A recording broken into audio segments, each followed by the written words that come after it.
France Hébergée est née en 2012. Quand la fédération s'est agrandie au niveau Nouvelle-Aquitaine, en fait, ce sont 3 structures qui ont pris en charge l'organisation du groupe. Ce sont les structures un CHRS, ça veut dire Centre d'hébergement et de réinsertion sociale. C'est un groupe de personnes, des hommes, des femmes. Ils arrivent de 3 départements, Charente, Charente-Maritime et Deux-Sèvres. Ça a été une volonté de donner la parole à des personnes qui n'avaient pas d'autre endroit, franchement, pour exprimer ce qu'elles avaient à dire. Le spectacle, c'est j'ai de la chance dans mon malheur. Donc ça veut dire que tout ce que nous avons vécu, de plus ou moins dramatique, voilà, comme on dit, ce qui ne nous tue pas nous rend fort. C'est un message aussi qu'on donne aux gens qui peuvent se retrouver plus ou moins dans la difficulté. C'est une espèce de patchwork de différents témoignages qui ont été aussi bien mis en poèmes, qu'en sketch, qu'en chansons. Il y a autant de vécus dans ce spectacle que de gens. Donc c'est extrêmement... c'est un kaléidoscope. C'est pas quelque chose de linéaire. Et je dirais même que c'est un spectacle protéiforme parce que s'il y a des gens qui s'en vont, eh bien, les scénettes peuvent être jouées par d'autres ou alors abandonnées. Et puis il y a d'autres scénettes avec des gens qui arrivent, qui vont se mettre en place. J'ai écrit un texte sur mon vécu et c'est une référente sociale qui le joue et moi je suis placée derrière pour faire voir que malgré ce que j'ai vécu, ces moments moroses, je m'en suis sortie, je suis toujours là debout. Je présente la manche, toutes sortes de manches. Ensuite, je fais un sketch sur la chirurgie esthétique.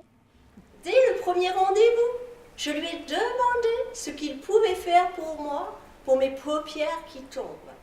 Après m'avoir dévisagé et pris en photo sur toutes les coutures, il m'a dit que le problème ne venait pas de mes yeux, mais de mes pommettes qui sont trop près du nez.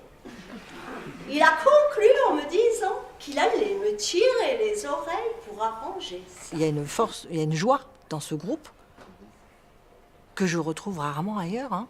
C'est-à-dire que c'est des gens qui ont des vécus très forts.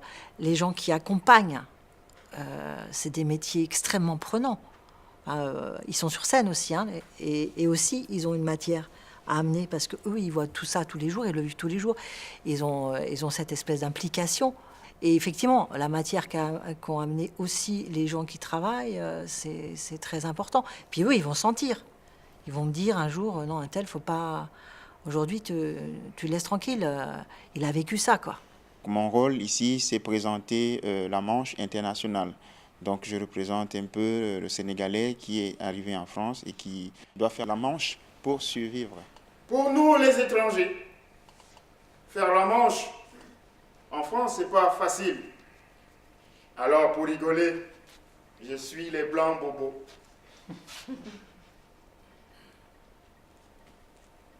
Et je leur tape sur l'épaule. Et je dis, je suis votre côté obscur. Eh oui. Donnez-moi 2 € et votre part obscure va s'envoler. C'est moins cher qu'un psychanalyste. D'accord ou pas d'accord?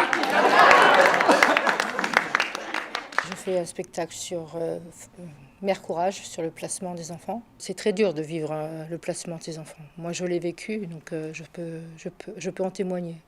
C'est extrêmement dur. Quand il y a un juge qui arrive et qui reprend le dossier, il reprend dès le début et il ne voit pas l'évolution qu'on a pu avoir avec l'enfant. C'est très frustrant du côté parent et très frustrant du côté enfant. On est placé sous la haute surveillance des services sociaux. On est considéré comme des femmes fragiles, vulnérables, ayant un lourd passé. Alors, je viens vers toi pour te dire, garde ton emploi. Bats-toi. Un seul faux pas et la machine peut se remettre en marche. Quelle machine? Ce système judiciaire qui t'a placé, qui, soi-disant, pour te protéger de moi, pourrait t'enlever ton enfant pour X raisons. Quoi? Tu veux dire qu'on pourrait m'enlever mon enfant? Le propos derrière, c'est de dire que on ne peut pas faire de réinsertion à l'économie. C'est-à-dire qu'on ne peut pas dire, t'es dans la rue, tu vas être dans un centre d'hébergement pendant 3 mois, et puis après, basta. Non, la personne qui est dans la rue, la plupart du temps, elle a besoin de l'alcool pour s'en sortir. C'est-à-dire qu'il n'y a pas le choix. vous ne pouvez pas résister dans la rue sans alcool. Donc déjà, il y a tout ce travail de sevrage. Plus on coupe dans les subventions à ces centres d'hébergement, plus d'une certaine façon, ça n'a aucun sens. C'est-à-dire que c'est pas parce que vous allez mettre quelqu'un, en gros, 3 mois d'hiver à l'abri, qu'il va pouvoir sortir de la rue d'une certaine façon s'il en a envie. Bonjour madame, auriez-vous une petite pièce ou deux? Elle a que 2 €, attends. Non, ça ne fait rien. Votre sourire est une nourriture. Elle s'arrête à la boulangerie. Elle se souvient du petit mot que je lui ai dit auparavant. 1,10 € sur 2 €, ça fait 90 centimes. J'ai des matheux dans la salle. Ça m'arrive de les avoir. Il y a une volonté d'en faire une association et où les personnes auraient en fait la responsabilité elles-mêmes de ce qu'elles veulent faire de ce groupe qui est aujourd'hui un peu informel, donc porté par différents acteurs. Je trouve que le théâtre, c'est un très bon outil pour s'en sortir. C'est mieux que les médicaments. Mais il faut de la volonté, du courage. Et du talent. Et du talent. Caché, qu'on ne connaît pas. Donc il y a tout cet aspect humain qui est extraordinaire. Et